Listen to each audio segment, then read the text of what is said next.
Aloha, friends and neighbors. I'm digging around in my old files and trying to find a few things, and came upon a lot of interesting treasures, strange things that, look at that. I used to use a snowflake as my logo. And this came up when it struck me because there was a thing here on the bottom about Ben Franklin. I'm going to serve you up a little more Ben Franklin today. And Ben said, beer. He said, beer proves God loves us and wants us to be happy. So this popped up. This is a man named Francis Werther. And this is 20, 30 years old. Somebody sent it to me, and at the time, I tried to call him a couple times. I never got through, and I think he died. But I wish I had met him. He says he was surprised when he got here and started studying the ethnology, the culture, the Hawaiian stuff that really only rebellion. I know Ruby Johnson. She's a wonderful lady. She's the only one I know that was interested in astrology, and the Hawaiians had an astrology, Okay, so Francis Werther, this whole article is about the fact that he figured out that heiaus and things were lined up with stars. And, oh boy, he got into the real old religion. Reason I'm sharing this with you is he was living on Kauai. And it may be that there's somebody watching this show that might have known Francis Werther, because I would dearly like to get a hold of his notes or whatever stuff he had there, because I'm studying the same thing. So if you know anybody in the family of Francis Werther on Kauai, do me a favor and connect. I really like to know more about this man's work. Wonderful stuff. Ho, ho, ho, ho. Be happy. Beer proves God loves us and wants us to be happy. Look at that. This is 30 years old. And that's me. Yes.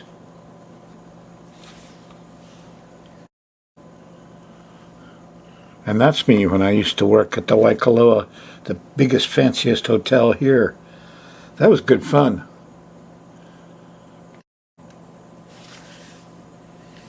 I believe that kahuna was called Kilo Kilo, the astrologers, the ones that watches the sky. And Werther points out those tall towers he independently figured out and were for observation. Yes, to go for the no-shadow times, and anything going through the no-shadow area. Big deal. That's what they were, observation towers. Anyway, there I am again, young and youthful and happy. Once I had a professional artist jazz up my ads a little bit. That looked like me. Well, I never wore a tie.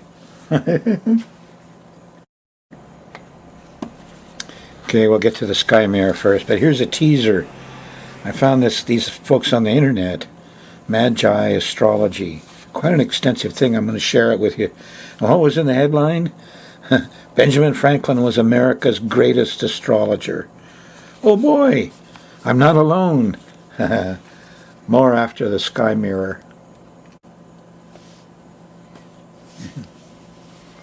Chop wood, carry water. A lot of folks depend on the sky mirror. They use it for all sorts of things. Let's get to it. What's the next 10 days going to be like for you? Well, we're going to do the first week in June. This is program 1070. And the big news is that Jupiter is stationing. Jupiter is stopping in the sky and reversing direction. It's going to slow. It's going backwards now. It's going to slow down and stop at 13 degrees of Libra, then go forward. And the time of its stopping is Friday, about 4 a.m. in the morning. Yeah, the 9th of June. Your next Friday. It's a week from where you are now. Jupiter, ho, ho, ho. Happy, happy. People can get a little manic and overexpand. But Jupiter throws lightning bolts of truth and wisdom. And you're likely to see some wise men out there helping us, I hope. What else is going on?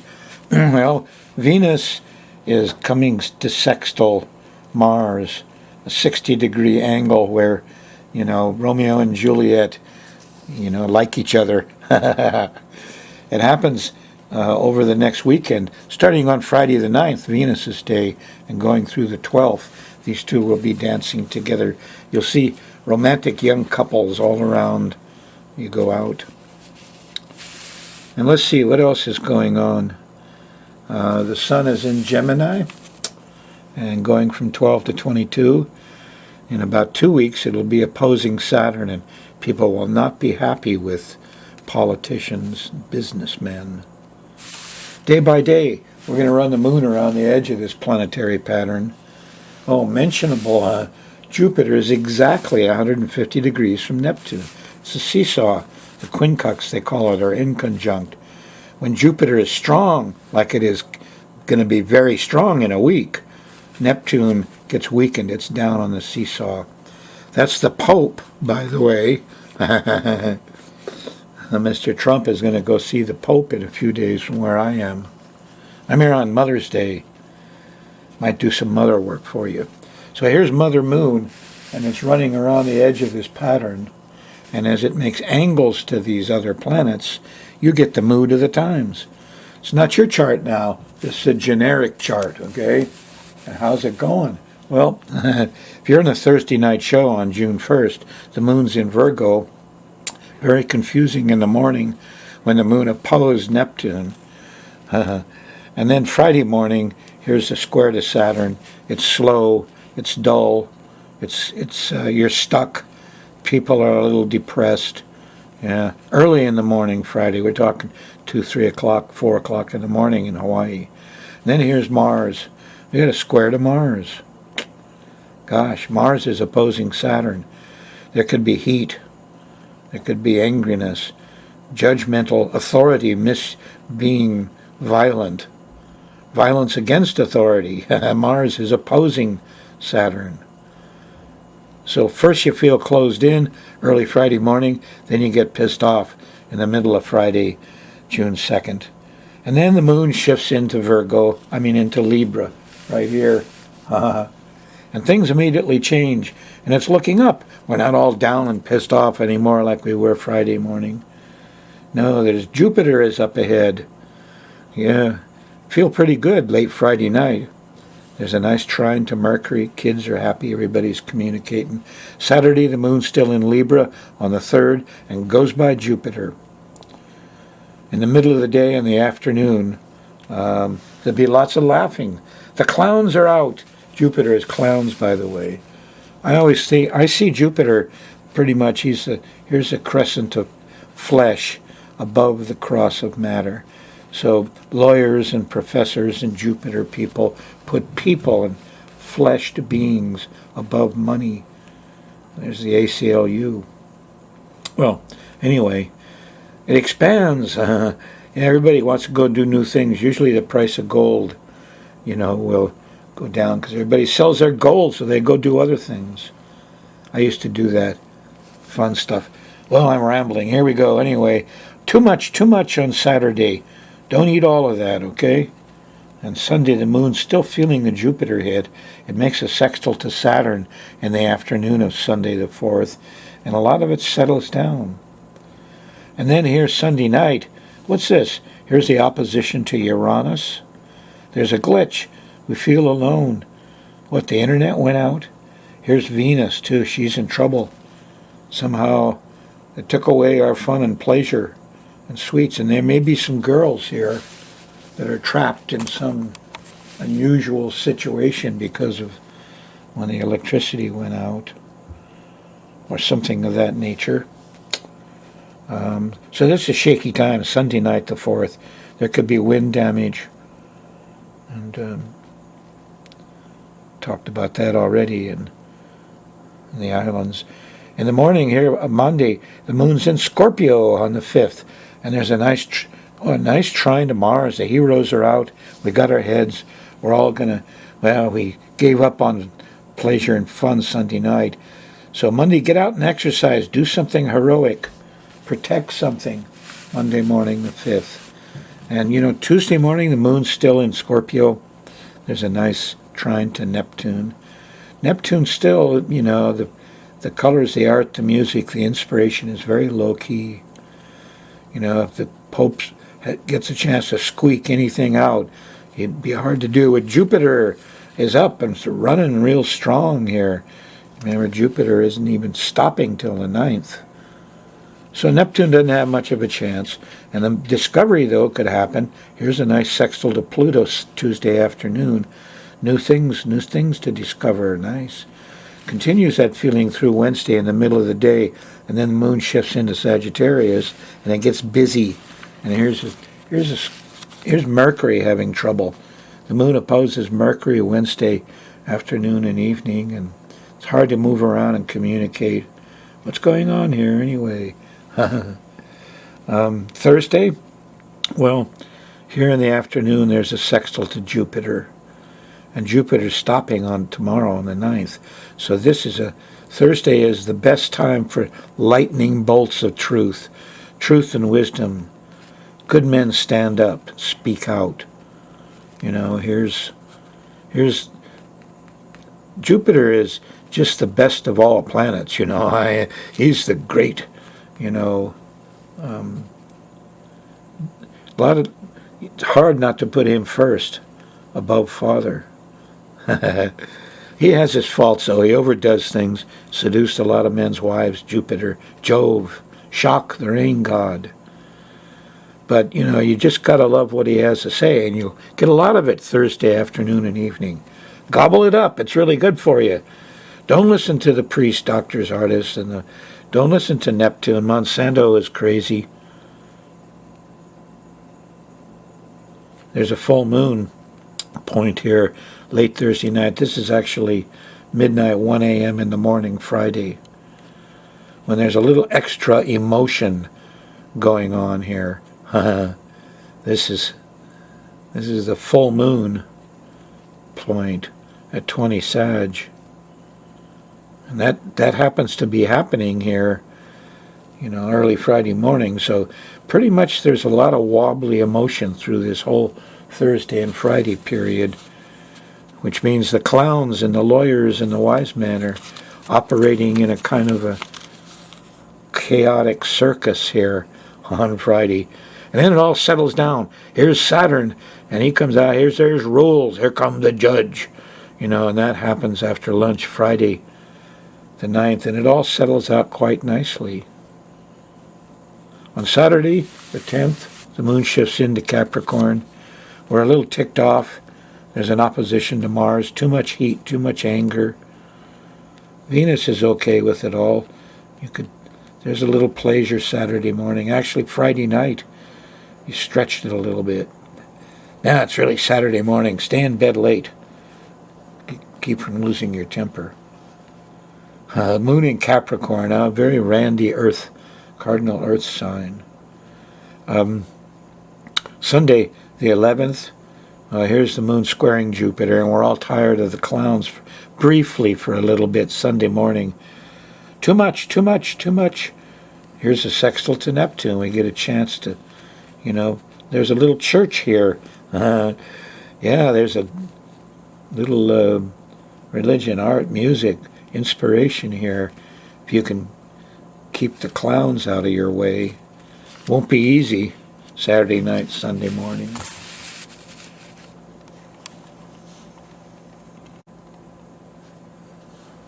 Wow, look at how happy I was playing with planets. This is on Kauai. I had a pretty good run there. This was in all the local newspapers. This is, in fact, this is. I started to read this a little bit. Pave your path with accurate astrology, and it goes through the whole process of what it's like to have your chart done, and it's really good. I might come back and read this to you if I have time today. But first, I want to get to Magi astrology. Well, for the last 20 years, I've been, saying Ben Franklin was a great astrologer, and it wasn't until even 5 years ago I finally got a hold of a real almanac. But to find this, it just popped up. I don't even know how I discovered it. Wow, it was wonderful. I'll show you the website shortly.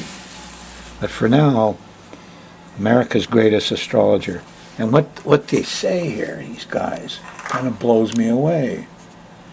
It says, all over the internet, skeptics and haters of astrology are aggressively lying about Benjamin Franklin and astrology. Oh, really? Here's a kindred soul. I've been bitching about this for 25 years. Unfortunately, skeptics dominate the internet, so almost every site claims Ben was not an astrologer. But below is incontrovertible evidence that makes it obvious Ben was not only an astrologer, he was a devoted astrologer. Ben Franklin was publisher and sole writer for Poor Richard's Almanac. So they've got, you click on these things and you'll see the real almanac. I'm going to show you.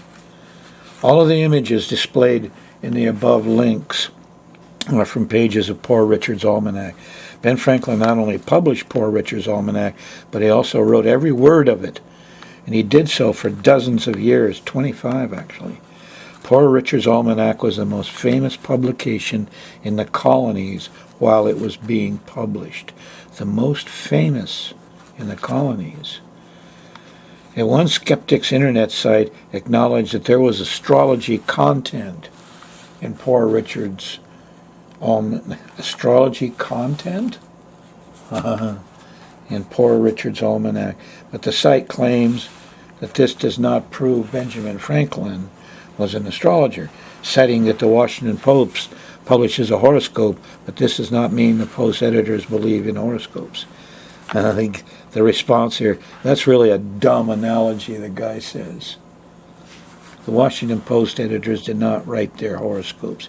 Ben Franklin himself, where am I? Ben Franklin himself wrote all the astrology material in Poor Richard's Almanac. In fact, Poor Richard's Almanac is predominantly astrological material. You've seen it on my here, and even provided an ephemeris. Yes, that's what it was for each year, informing its readers of the astrological position of each planet and the alignments for each day, the squares and trines for each day of the year. And Ben actually calculated these positions in advance, which proves he was an extraordinary skilled astrologer and mathematician. Wow. It's really nice. Not only do they acknowledge what I've been saying all these years, but, they pointed out that they're skeptics and haters.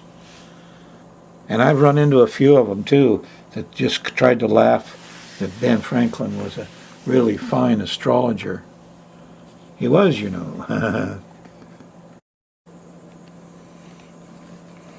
Okay, now, I must warn you that the Magi Society has a lot of commercial stuff up on their websites, and they sell a lot of, kind of popcorn astrology, financial and love, and there's all sorts of stuff they do, but can't help but be impressed over their knowledge of Ben Franklin.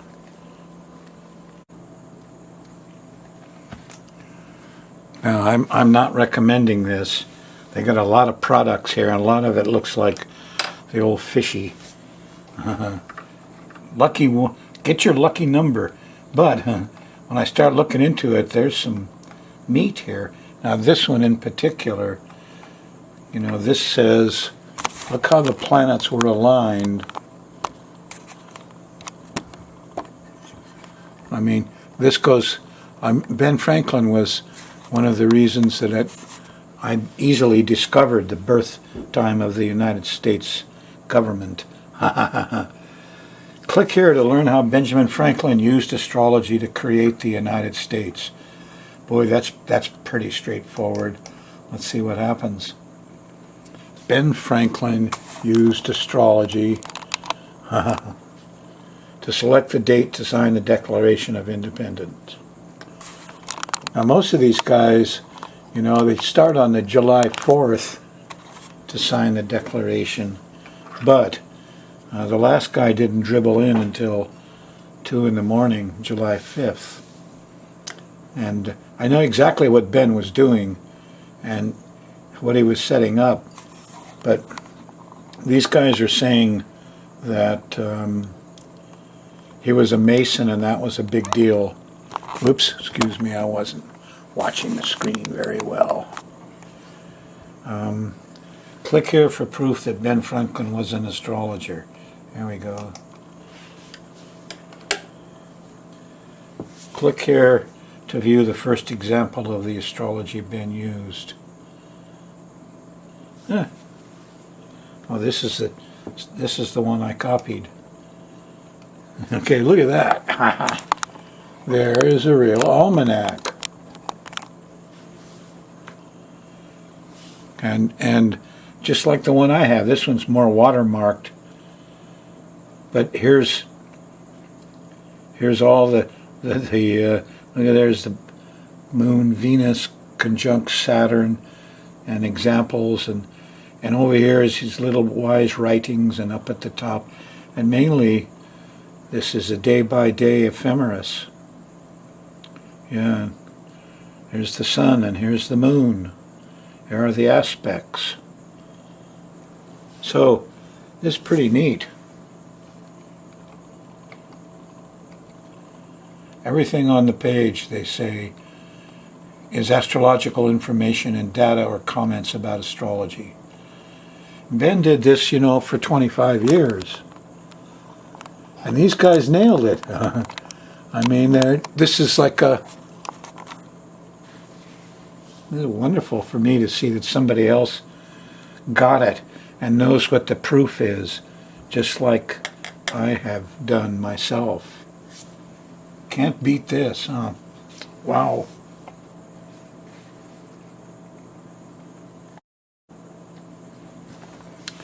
Okay, here's the second example on their website. See, these guys are using 1753. I only have the one copy, but there's some interesting things here. In this case, he was really into eclipses. You know, and I noticed that on the one ephemeris, the one Poor Richard I have, a big deal about eclipses. But this is something I hadn't seen in mine. Here he's talking about Mercury, a little black dot, which goes across the sun, and how to calculate, very complicated calculations here, of when that will happen exactly. Proving Ben's acumen as a mathematician and as an astrologer.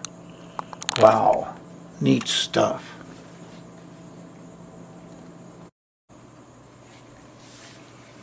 All right, here's the third example on the website. Now this whole thing here, these are instructions about how to make a model so you can better understand. Ben's talking about he puts a candle in the middle of the table, and then there's a wire and an apple. He uses an apple and a candle and moves around the table, and pretty soon you understand some very deep astronomy and astrology. And yeah, wow, great stuff. Here's the planets' positions.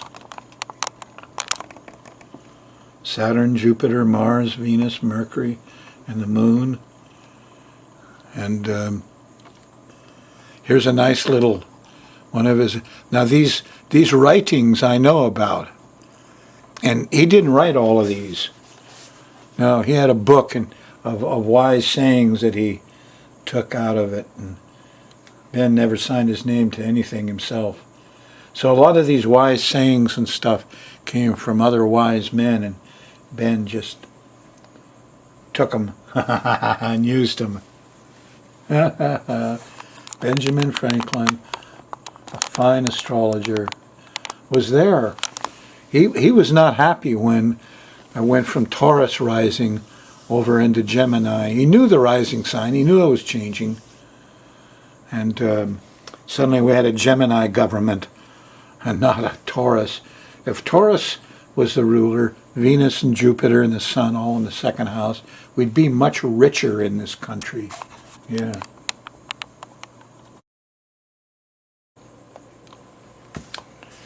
And here's a bunch of stuff on the website about Jennifer Lopez and her real birth date, the astrology of love, compatibility, and why Bush won the election, and different things that are interesting, but they're definitely selling his stuff here. So this isn't not, so I haven't really looked through all of their stuff. Be forewarned.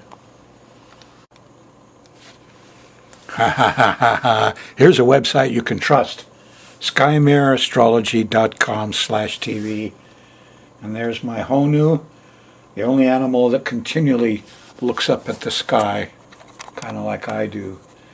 Notice over here there's a thing called a blog. And when you go to the normal area where my shows are, and here they posted May 19th, it takes a little while to load all these, but if instead you punch blog, what appears is some of these pieces like PTSD is a virus, gambling, USA chart rectified. There's Ben. Ha ha. Yep, you just punch on that, click on that little button there and you get the whole program. Here's the thing about the war vibes. Here's the Raven. UFO and aliens, that's a good one. Captain Cook, the Raven. Donald Trump. Burning trash, the incinerator. So a lot of my, here's Konani, reclaiming the game. That's about a 30-minute thing. SkyMirrorAstrology.com/TV.